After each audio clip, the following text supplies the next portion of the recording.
Buenas tardes.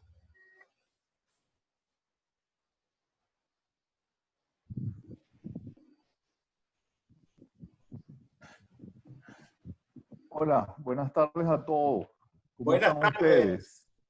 ¿Cómo está, profesor Januzzi? Primeramente, reciba un gran abrazo y bueno, queríamos darle la bienvenida a Guayana. Eh, Aquí estamos con un grupo de estudiantes de cuarto semestre. Esta es la materia de teoría general del proceso y pues tenemos algunos estudiantes invitados también del décimo semestre y pues estamos muy ansiosos, queríamos escucharlo, pues tenemos tiempo que no lo vemos por acá por la zona. Entonces, para nosotros es un honor y un gusto tenerlo por acá.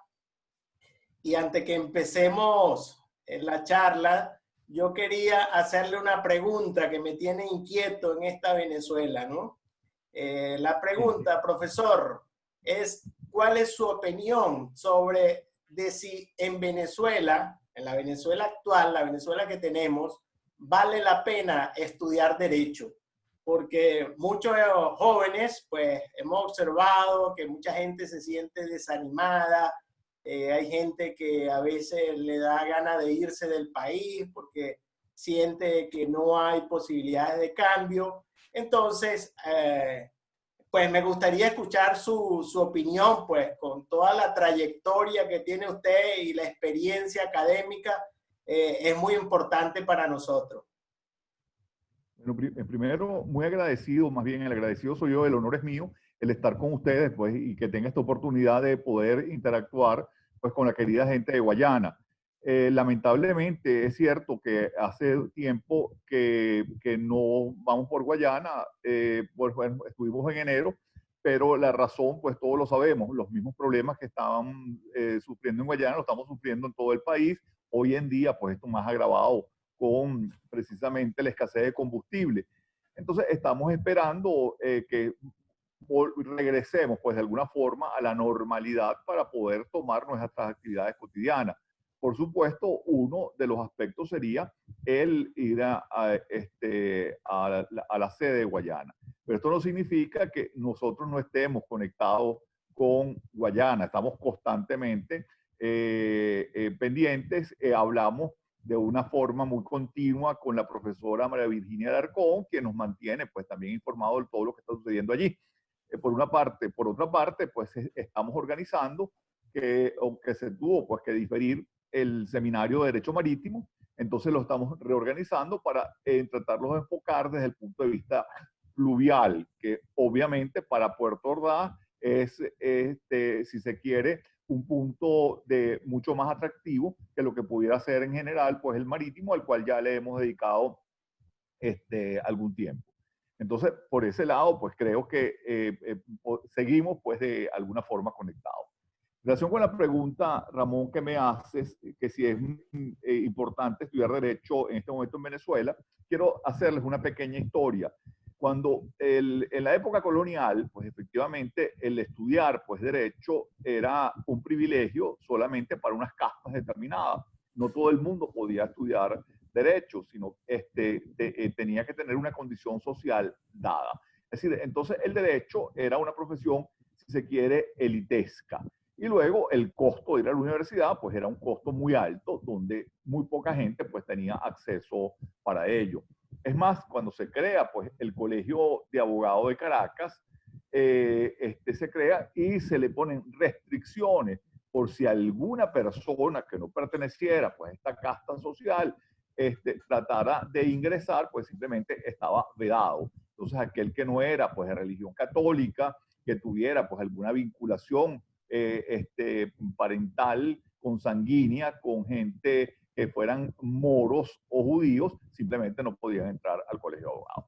Entonces, esto, por supuesto, se fue de alguna manera eliminando con el transcurso del tiempo, hubo mayor acceso, pero eso significaba siempre, digamos, que mantenía la carrera de Derecho un carácter elitesco. ¿Por qué razón? En primer lugar, el abogado es una persona que no quiero decir que es más inteligente que los demás, pero sí es una persona más culta que los demás. Es decir, cuando uno habla con un abogado y por supuesto con un juez, el juez debería tener una cultura mucho más amplia que que cualquier persona de la sociedad, por una razón muy simple, porque le toca interpretar normas jurídicas de diversa índole.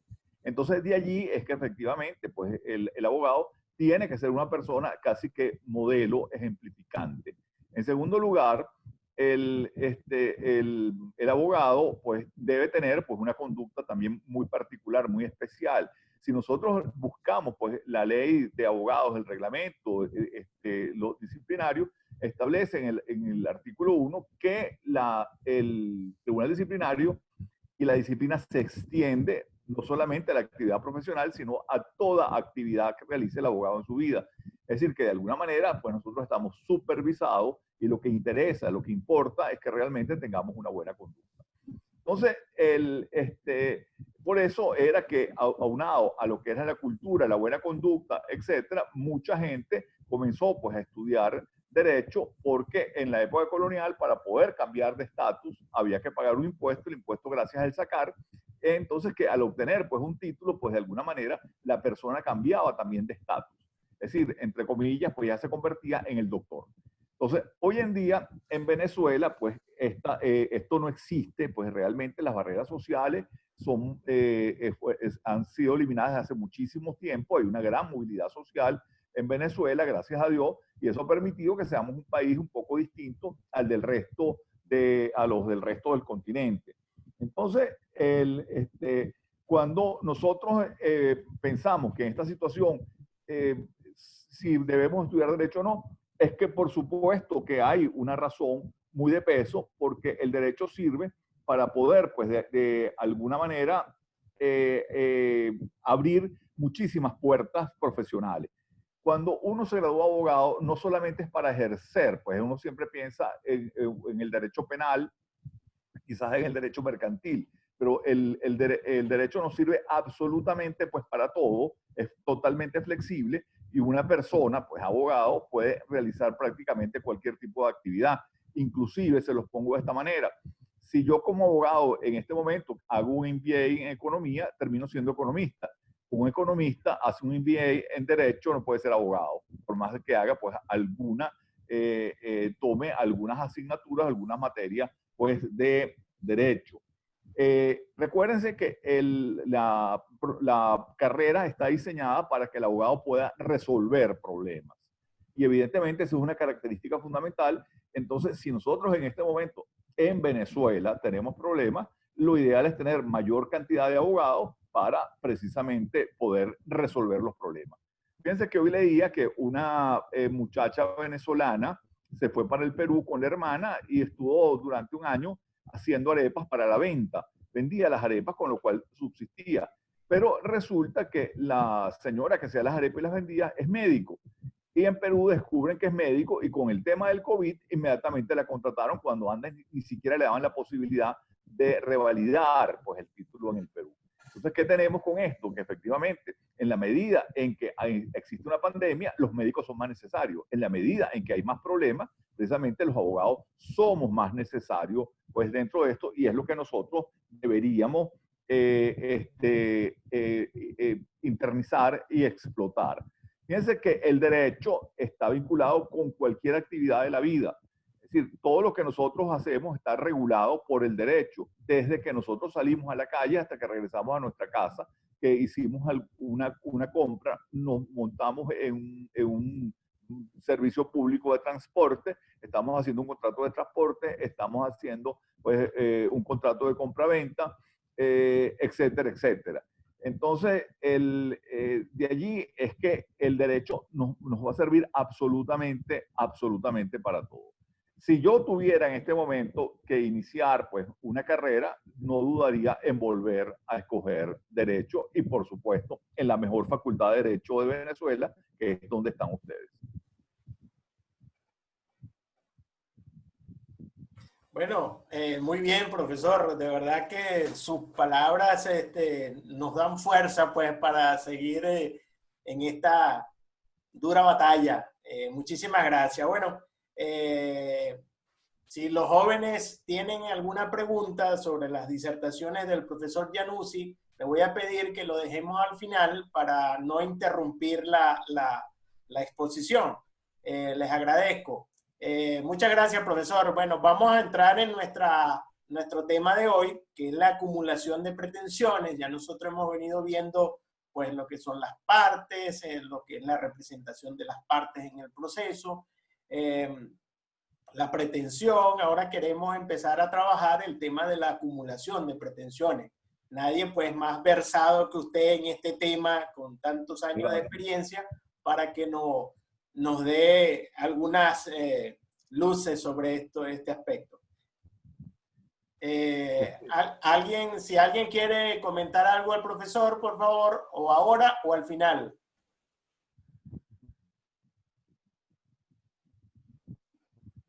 Profe. Sí, adelante. Dígame. Sí, profe. Un placer. Le habla Jorge Freitas. Hola, Jorge.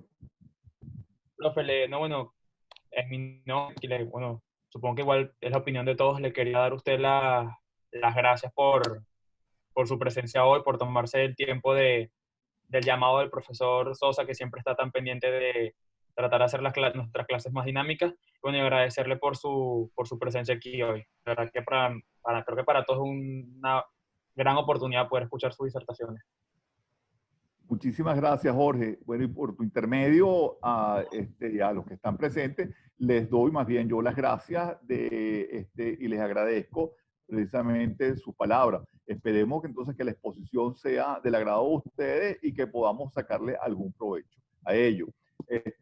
No obstante lo que dijo el profesor Sosa, si alguien quiere escribir pues en un momento determinado pues alguna pregunta por el chat, con muchísimo gusto, pues eso pudiéramos tratar de captarla, de capturarla y contestar la pregunta. ¿Vale? Listo. Perfecto. Ok, entonces bueno, vamos a comenzar pues con el tema de la acumulación. Fíjense lo siguiente, que el tema de la acumulación está vinculado con dos aspectos que posiblemente ustedes ya han venido manejando. Uno, que es precisamente el tema del litis consorcio. No es que sea necesario, pero está muy vinculado pues a este tema del litis consorcio por una parte, y por otra parte con un tema que es el de la economía procesal. Entonces, que también lo vamos a tocar pues en el transcurso pues de esta conversación. Entonces, no es necesario precisamente la pluralidad de partes para que exista la acumulación pues, de pretensiones, pero precisamente ese sería el objeto. Fíjense lo siguiente, hay una crítica que le hacen pues, al Código venezolano porque dicen que esto no debería llamarse acumulación de pretensiones, sino acumulación de acciones por el concepto de la acción. Realmente, pues, en la exposición de motivos dan una explicación de por qué esto se modifica y se fue a lo que es la acumulación de pretensiones, pero yo diría que esto equivaldría más a una discusión de orden académico que de orden práctico. Entonces vamos nosotros a tratar de ubicarnos en el aspecto práctico, entonces para poder quizás entender mucho mejor de qué se trata pues esta institución. Si quisiéramos definir precisamente lo que es la acumulación, pudiéramos señalar o pudiéramos definirla como el acto o serie de actos en virtud de los cuales se reúnen en un mismo proceso dos o más pretensiones que son conexas. Entonces, con el fin de que sean examinadas y que sean decididas dentro de aquel único proceso. Esta es una definición de un procesalista español, Jaime Wasp, entonces, donde señala pues precisamente lo que sería pues, la combinación de estos factores que estamos hablando, pues no solamente el personal por una parte, sino que también puede ser el objetivo, entonces para que sean decididos por en un solo proceso. Entonces, la acumulación puede ser provenir de dos vertientes, bien sea por la parte que es lo más común, lo más corriente, o por el juez. Y esto por el juez cuando se lo permite la ley. Hay casos en los cuales al juez la ley lo obliga pues, a hacer la acumulación de pretensiones. ¿Cómo opera la acumulación? Entonces, mediante la reunión de varias pretensiones en un mismo proceso. Y eso sería la nota característica que tiene la acumulación de pretensiones. Es decir, donde efectivamente en un solo proceso se reúnen, y ya veremos que precisamente hay diversas maneras de poder hacer esta reunión. Fíjense que las pretensiones que se acumulan deben ser conexas. Entonces, bien sea por la comunidad de uno o varios factores. Puede ser que sea uno solo el factor de conexión, o pueden ser más de uno el factor de conexión para poder integrar esta acumulación. ¿Cuáles son esos factores? Los sujetos procesales, el objeto que se persigue con el proceso, es decir, lo que sería realmente la pretensión como tal, y luego pues estaríamos hablando del título. Y estos deben tener una relación de conexidad entre sí. Entonces, de allí es que efectivamente, una vez que esto se denota y que se encuentren en una determinada etapa procesal, es que pudiera de manera sucesiva acumularse pues las pretensiones. ¿Cuál sería el fundamento o la razón de ello? En primer lugar, pues como ya lo señalábamos al principio, la economía procesal, no solamente de tiempo, sino también de dinero. Pues un proceso, como todos sabemos, tiene un costo. Pues, y normalmente los costos procesales son altos. Es decir, aunque nosotros pensamos que la justicia es gratuita desde el punto de vista constitucional, pues esto es simplemente pues, un aspecto de orden teórico, pero los procesos tienen pues, un costo no solamente por los honorarios de los abogados, sino que en sí mismo también por la necesidad de realizar pues, actividades que conllevan la erogación de dinero. Por ejemplo, vamos a ponernos el caso de realizar una experticia, entonces donde se designen 3 expertos. Estos expertos van a cobrar pues, un dinero, no solamente por el servicio que están prestando, sino inclusive a veces tienen que incurrir en gastos para poder llegar pues, a la conclusión que se les está solicitando. De allí que si esto fueran varios procesos y hubiera que hacer varias experticias, entonces el costo sería mucho más alto que hacerlo una sola para que vaya a encajarse o que vaya a encuadrarse dentro de las diversas pretensiones. También, por otra parte, si estamos hablando de que la conexión es por el objeto, entonces que se dicten sentencias que puedan ser contradictorias. Es decir, que entonces uno piensa, bueno, ¿cómo es posible que efectivamente si se va a aplicar la normativa, se va a aplicar de una manera distinta? Bueno, recuerde que el derecho está sujeto siempre a interpretación y un juez puede interpretar los hechos de una forma determinada, mientras que otro puede tener un ángulo de visión completamente distinto al que al que tiene pues su colega juez. Una vez que se acumulan las pretensiones, deben seguirse en un solo proceso, entonces, y se va a dictar una sola sentencia que abrace todas las pretensiones. Es decir, no son diversas decisiones, sino una sola sentencia de mérito, que es la que va a resolver, pues definitivamente, todas estas controversias.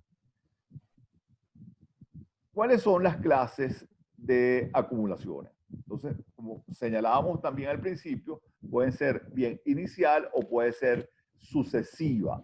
Es decir, cuando estamos hablando de la inicial, que es la más frecuente, es cuando al inicio del proceso, en el nivel de la demanda, pues el demandante o los demandantes, si estamos hablando de un litisconsorcio, pues simplemente van a acumular las pretensiones que tienen contra un sujeto o varios sujetos también procesales. Y esto lo tiene establecido pues la normativa procesal en el artículo 77 del Código de Procedimiento Civil.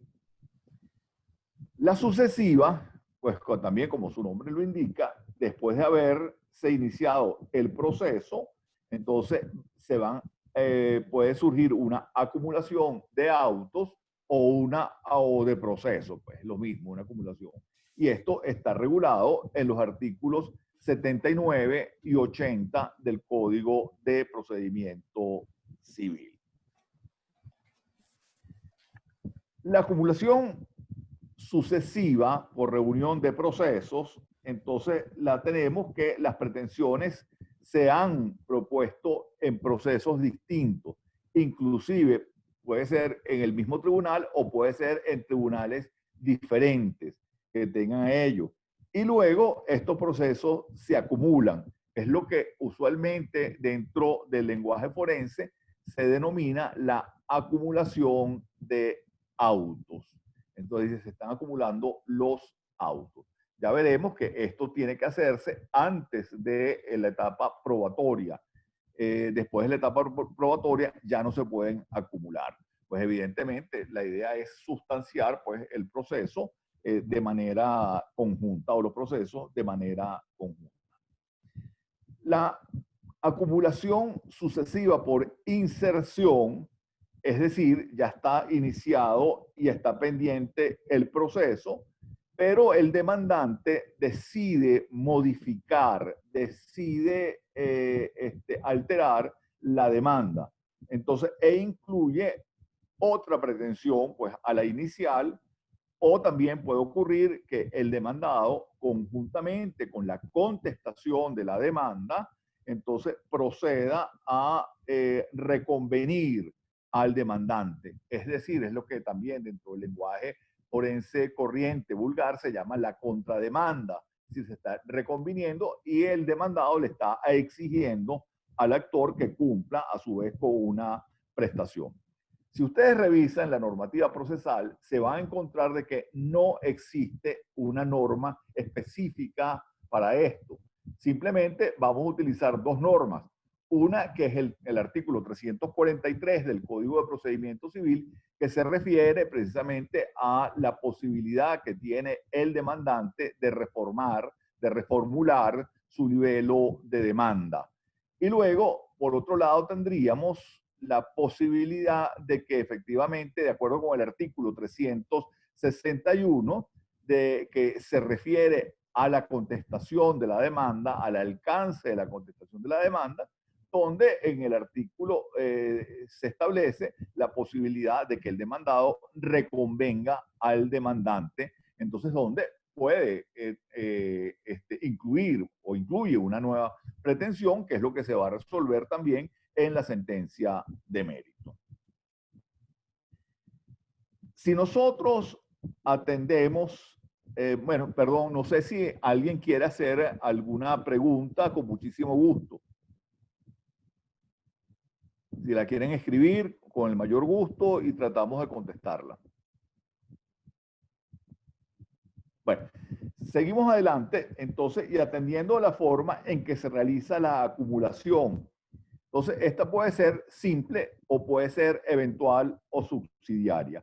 La simple, pues ya lo tenemos, pues, es decir, donde el demandante en el libelo acumula pues, sus pretensiones y se acabó.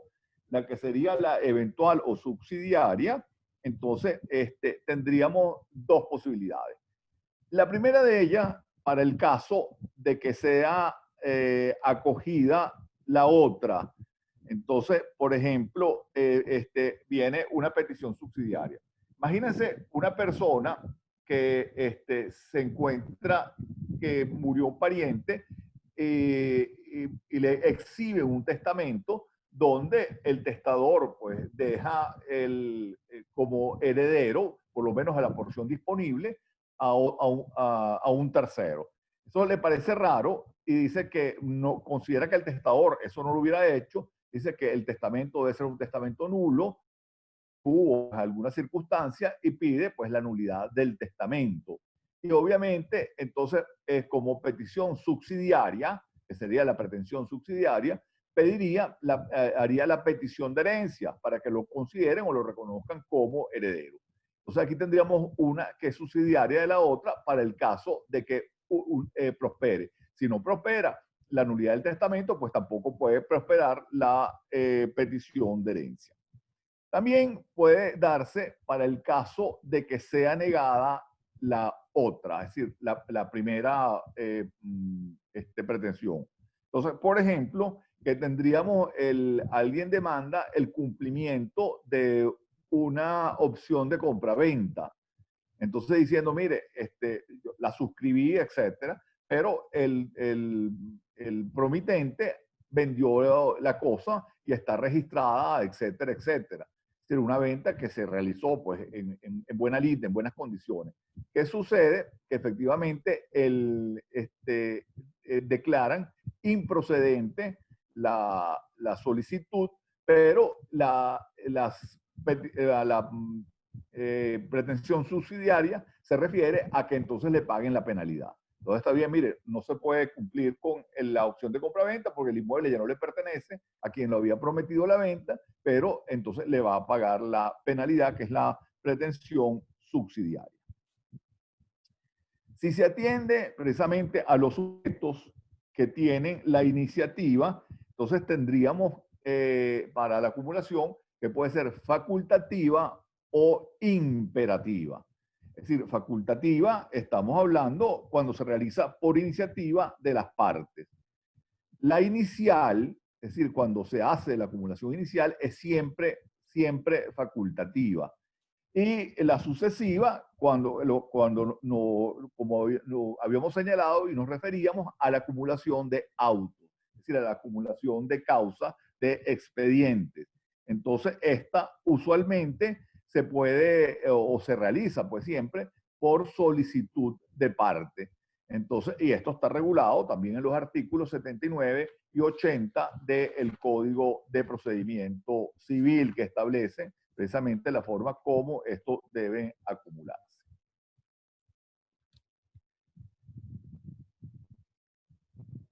Si hablamos de la imperativa, es una imposición que le hace la ley al juez.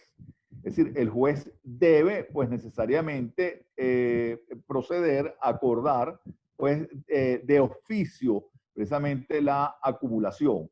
Y les repito, esto siempre está establecido en la ley. Un ejemplo de ello tendríamos el artículo 762 del Código Civil, perdón, del Código de Procedimiento Civil, que se refiere precisamente a la cesión de bienes. Si hay una cesión de bienes, todos aquellos que han sido objetos o están vinculados tienen que necesariamente el acumularse los procesos.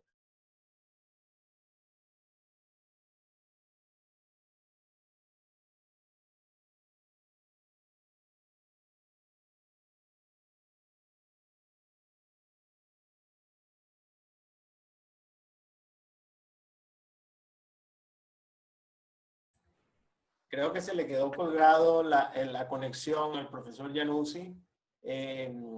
Bueno, pero en todo caso, ya ustedes tienen